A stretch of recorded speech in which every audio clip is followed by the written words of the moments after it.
Taorian'ny fitarainana ny fisiany amin'ny tao amin'ny distrikan'ny Morombe dia nidina avy hatrany teny fotony ny tompon'andraikitra atao amin'ny IFVM, ivotoerana famongorana ny valala eto Madagasikara, ny alakamisy 7 Febroary ka hatramin'ny 1 volana Martsa 2020 lasa teo.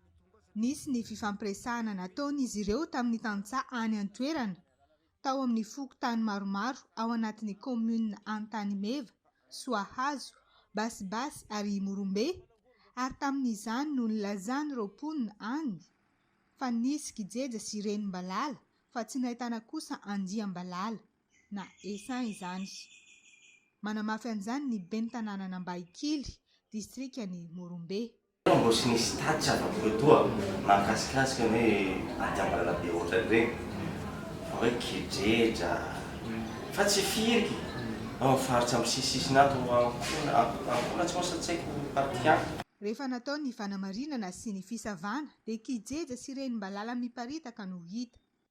Natao avy hatrany ny fandarofana niaraka tao amin'ireo miaramilam-balala tao amin'ny fokontany Antaimbalabo ao anatin'ny komuna Basibasy sy tao amin'ny fokontany Vorisa, komuniny Morombe. Mbola mitohy ny asa fisavana sy fandarofana ary koa ny fitiliana amin'ireo toerana voalaza ireo. Efa mielipatrana amin'ireo toerana ahitana valala ireo ny ekipany IFVM. Tandremo mety hisy fiantraikany amin'ny fahasalamana ny fihinanana valala voararaka fanafody. Koa voarara ny fanaovana an'izany ary tsy azo atao ny mamaritra azy fa toy ny manam-poizina ny mpiarabelona aminao ianao raha sanatria manao izany. Lay tokana ny aina ka leo re misorika toy izay mitsabo.